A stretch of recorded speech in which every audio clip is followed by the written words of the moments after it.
Hey, so before I begin, you should know that this is also streaming to my YouTube channel and Facebook in case there are any hiccups. Okay, so today we're going to explore how to engage followership so you can help scale your team or your organization. And so, in order to do that, uh, whoa, we got some feedback right here. 1 second. It's like, oh, I'm so sorry. Let's try that again. Okay. So, in order to oh man, we're gonna just start all over. Okay. All right. Once again, before I begin, or now that I've began twice, um, this is also streaming to YouTube. It's on Facebook. Just things you need to know. And in order to explore things like scaling, we want to sort of engage followership, and I want to show you how you can do that in your teams and your organizations. So we're going to focus on how standardized processes help support the smarter scalability. And I know that sounds like a little bit nuts. Like you're like, Dr. D, your post said you were going to focus on scaling smarter with followership. What's the deal with processes? And you're right. But one of the easiest ways to scale is by using followership to create standardized processes. And that sounds very dry, but standardized processes and scaling are like they're key to maintaining efficiency and growth and success. And teams need these processes to guide followership. And a lot of people overlook how much followership contributes to making these systems work well. And there are 3 places that followership can play a role in scaling your organization. Documenting key business functions, training and in connecting employees, and in creating really good feedback loops. And all these are integral to scaling smarter because they create a culture of followership. And work on these processes opens doors for you to grow your people and to scale your team and your business efficiently. Now, none of this happens in isolation. Leaders and followers work together to make these processes scalable and effective. So, what I want to do is dive into these 3 critical steps that make scalable processes possible. And what I want to discuss is how followership comes into play. So, the first step in creating scalable processes is documenting the key functions of your team or your organization. Now, these are just the daily operations that drive your organization forward. And while you may think you know everything there is to know about these things, you have to set the framework if you're the leader about what needs to be documented. But really, you should let the followers provide the detailed input. You see, your followers, employees, volunteers, they're the ones who are engaging with these processes day in and day out, and they understand the real world applications in ways that they can identify, gaps or areas where the processes can be improved. And they are doing it right now. They're not a level removed as a leader who isn't actively engaged in the process or someone who used to do these processes, but it's been a few weeks, a few months, a year or two since they actually were engaged. So let's say you're documenting something, I don't know, a customer support process.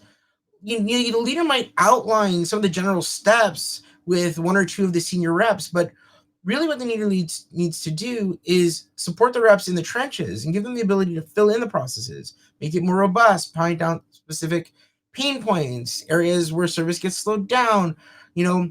That insight ensures that the process reflects the most efficient and practical workflow. Now, of course, it's not something you need to ask a new rep to do. Someone who's doing you don't need to ask them, but you may want to ask a new rep to help improve the onboarding process by discussing what parts of the new documentation were clear and what was glazed over and what brought that really helped them or brought them up to speed on the team. And this encourages buy-in. When everyone's involved, when the followers are involved in contributing in standardizing these processes, they're more likely to follow. They're more likely to follow them. In other words, when followership supports leadership in this phase of documentation, The result is a process that's both very thorough and it's also widely accepted. And here's the thing, let's say you're not the leader of the team or the organization, but you see a need to document a process. Do it. Don't ask permission. At the very least, do it for yourself, but ask your teammates if they have any ideas how to improve on what you're documenting. And after you've documented the process, the next step is to get other people on the same page about how to implement that procedure. So if you're leadership, then you need to you need to set direction, but the followership here is where real action can happen. Most training processes and all the procedures they talk about generally fall on deaf ears, especially for existing employees, um, because it's seen as a burden. But if you want to make the training effective, you need to talk about the new procedures and why they matter. And the way to do that is to have employees recognize how these processes lead to smoother operations and fewer mistakes. And the fact is, they're more likely to embrace this change if it's something that's given to them by a peer and it's proactive followership. Employees were involved in the process, the documentation process, can serve as peer trainers.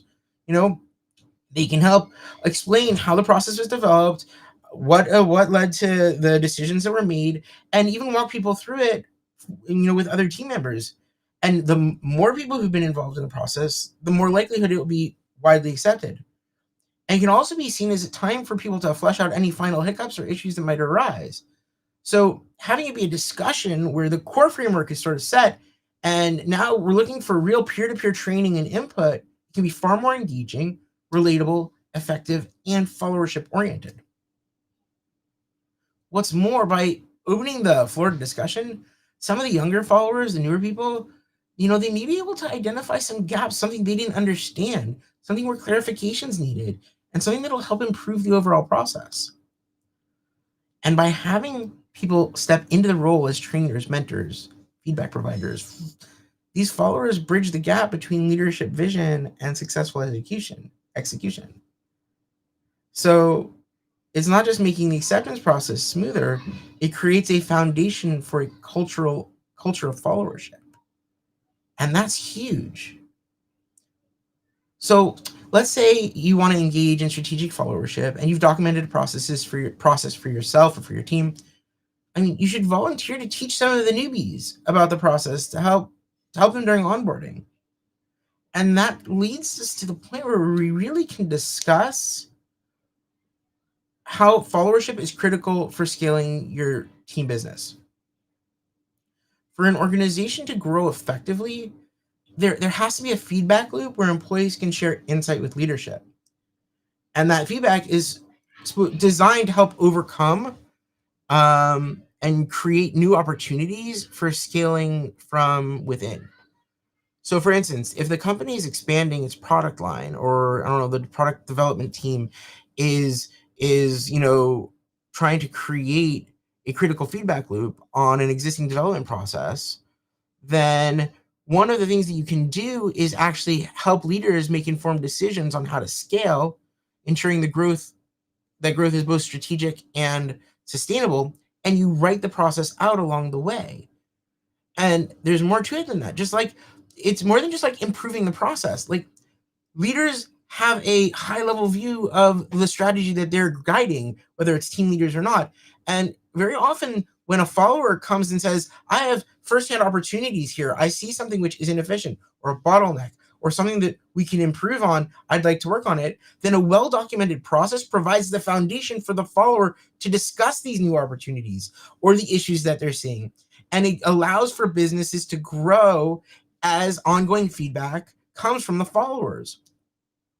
And it provides the follower with not only a way to engage, but to help with the scaling process. And it makes it more than just the process. It's about the mission and purpose of the organization. You're essentially giving people ownership and giving them a hand in it. So you're creating a culture of followership. And it's designed around these processes, and it helps give leadership a way to learn about new opportunities from the people in the front lines. Now, I don't expect a frontline person to talk about strategy, but it can impact strategy. And followers aren't just executing preset plans, they're actively contributing to the organization's ability to grow. They're suggesting improvements, identifying pain points, helping leaders stay agile. Agile. This continuous exchange of information, like it keeps the company's ability to adapt at its peak. And it means you don't get bogged down by outdated stuff. So leaders provide direction and followers offer the insight and adjustment that allows these processes to evolve and support growth. And when the two roles work well together, you've created a business environment that's primed for scalability. Now, creating scalable processes is a partnership between leadership and followership. Leaders can provide vision and guide the strategic process, and followers are the ones who are going to provide the details. They're going to, guide and support each other and offer that feedback necessary for continuous improvement. And by working together, the organization can develop processes that aren't just functional, but they are scalable and they are followership friendly. The collaboration that's taking place, it leads to operational efficiency, smoother scaling, and a much healthier, more adaptable business. And you are creating followership developed and documented processes that build trust. And trust is the foundation for strategic success and scalability. So, thanks for joining me today. If you have any questions or you want to learn more about my work, you can reach me through my website, or I'd appreciate it if you subscribe, follow me, ring the bell. I hope this gives you some ideas about how followership can support leadership as they work on scaling and drive long-term success. And I'd like to challenge you to riddle me this. How are you going to help create standardized processes that support scalability in your organization? See you next time.